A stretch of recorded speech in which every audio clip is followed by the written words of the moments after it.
আপনারা ভাই বলেন দেখি, আকাশে যদি মেঘ না হয় তাহলে বৃষ্টি হয় নাকি? না।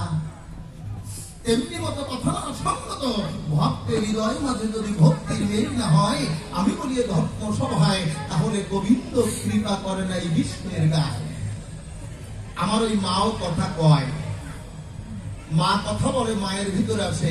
আপনারা বড় পীর আব্দুল কাদের জিলানী সাহেবের কথা নিশ্চয়ই শুনেছেন। ব্রাহ্মণ পদের কথা দিতে হবে বক্তৃতা বহু আগে। আমি বলি আপনাদের পুরো ভাগে জানবেন যত ভক্ত দল, এই আব্দুল কাদের জিলানী সাহেবের কিছু সাহাবাগণ ছিল যারা এই হিন্দুদের কালী পূজা দেখতে গিয়েছিল। যখন ওই কালী পূজা দেখতে যায়, আমি বলি ধর্ম সভায় মন্দিরে যারা ব্রাহ্মণ ছিল ডাক দিয়ে তাদেরকে বলল যে দেখো, তোমরা তো মুসলমান, আমরা বলি তোমার বিদ্যমান অন্তর দিয়ে দেখলাম ভেবে এই মুসলমান যারা জানাই কাব্যের ধারা যদি হিন্দুদের এই কালী পূজা দেখে মন্দিরে উঠে, তাহলে মা যে প্রসাদ খায় ওই মাটা নষ্ট হয়ে যায়, মায়ের প্রসাদটা নষ্ট হয়ে যায়। বলেছে মায়ের প্রসাদ উচ্ছিষ্ট হয়। এই কথা বলে বলিকাব্য সভা তলে ব্রাহ্মণরা দলে দলে ওই সাহাবাগণদেরকে যখন ওখান থেকে তাড়িয়ে দেয়, তারাও ভক্ত প্রাণে পেয়েছে কষ্ট।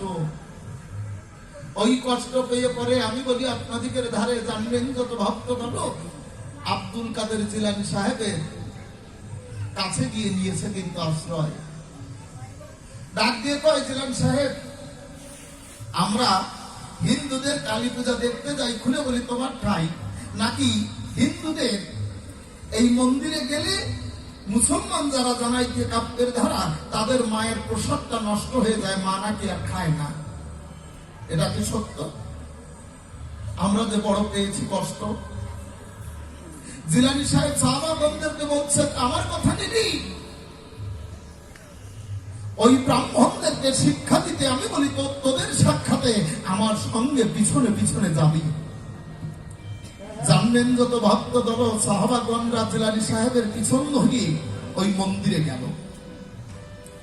মন্দিরে যাওয়ার পরে মন্দিরে উঠে ডাক দিয়ে বলেছে ব্রাহ্মণদের ধারে, অব্রাহ্মণ, আমি বলি তোমাদের সদন আমার কথা লবে।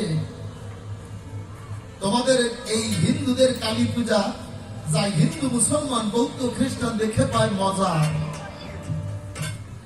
আমার কথা লবে। কোন মুসলমান যদি এই মন্দিরে উঠে মায়ের পূজা দেখে, তাহলে কি মা যে প্রসাদটা খায় ওই প্রসাদটা কি নষ্ট হয়ে যায়, উচ্ছিষ্ট হয়ে যায়? আমারে কবে? ব্রাহ্মণরা বলেছে তাই, যে হ্যাঁ, মায়ের প্রসাদ নষ্ট হয়ে যায়।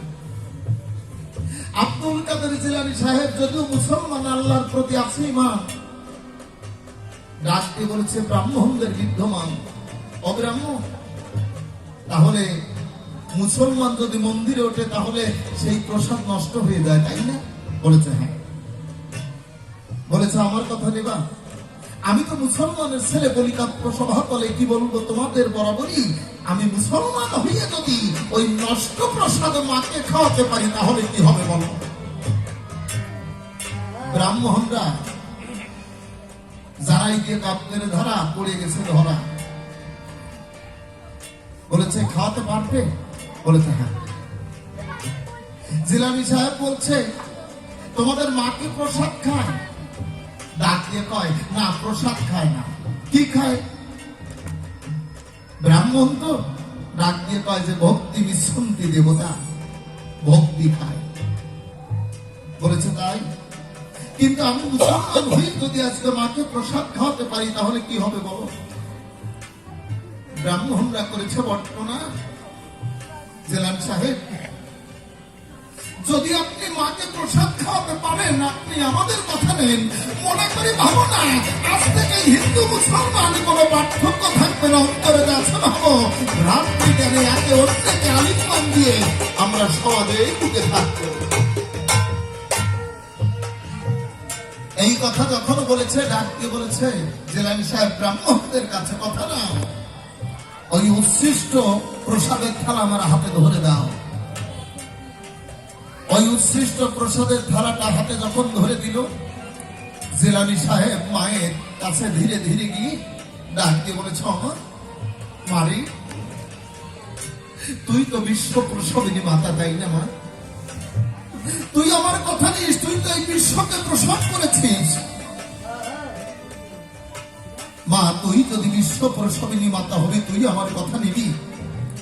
যদিও আমি মুসলমান, আমি বলি তোর বিদ্যমান, তবুও তো আমি তোর সন্তান, আমাকে বাদ দিয়ে তো আর প্রসব করিস নি মা। আমি যদি তোর সন্তান হব, অন্তরের কাছে ভাবো, আমার কথা নিবি, আমি তোকে প্রসাদ দেব, তুই আমার হাতের এই থালার প্রসাদ খাবি। যখন এই কথা বলে থালা নিয়ে মায়ের সম্মুখে দাঁড়ায় প্রসাদ দেয়, আমি করি বর্ণনা, মা তো প্রসাদ খায় না। সন্তান তার আর্তনাদ জানায়, চোখের জলে বুক ভাসায়, ডাক দিয়ে কয়, ও মা, আমার প্রসাদ তুই খাবি না? মারে, যদি তুই প্রসাদ না খাবি, তুই আমার কথা নিবি, অন্তরে কাছে ভারবো। আজ ধারালো শানিত ছুরিকা দিয়ে আমি তোর সম্মুখে দাঁড়িয়ে আমার নিজের বক্ষ বিদীর্ণ করে আজ আমার নিজের জীবনকে আমি আত্মহতি দেব।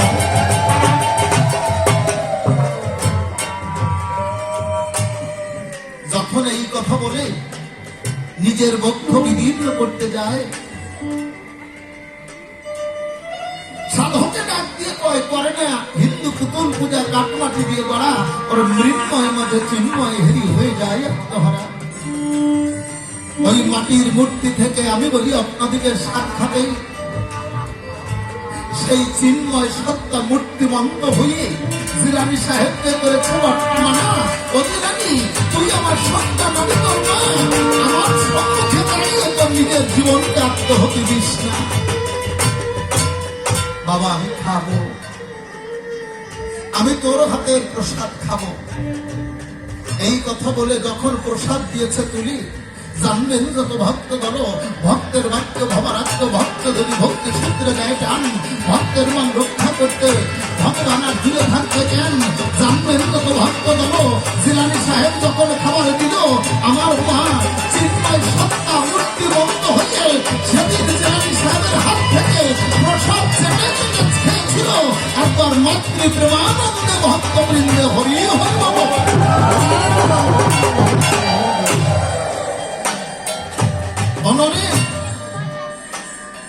যদি ভক্তের মনে প্রগাঢ় ভক্তি থাকে, খুলে বলি তোমার সাক্ষাতে ভক্তের ভক্তিতে মা মূর্তিমন্ত হয়, ভক্তের সঙ্গে কথা কয়।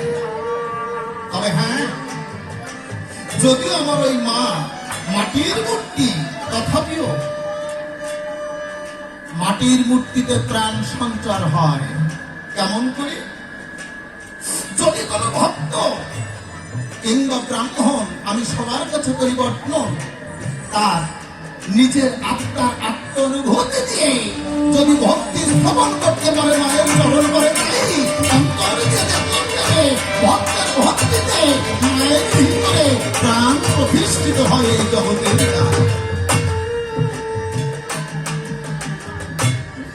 এই কারণে আমার মায়ের ভিতরে যদি কোনো ভক্ত প্রগাঢ় ভক্তি দিতে পারে, আমি বলি তোমার ঘরে ভক্তের হাতে খাবার খায়, ভক্তের সঙ্গে কথা কয়, ভক্ত তাকে দেখতে পারে, যদিও নিরাকার, তথাপিও ভক্তের ভক্তিতে মূর্তিমন্ত হয়ে ভক্তের সম্মুখে প্রেমের কথা কয়। তবে হ্যাঁ, আমি দক্ষিণেশ্বর কেন যাই খুলে বলি তোমার ঠাই শোনো। তুমি তো নরেন, তোমার ছোটবেলার নাম হচ্ছে বিলি, 8 নম্বর বুদ্ধির ঠিলি, তুমি তো বোঝো না কিসের একটা শব্দ হচ্ছে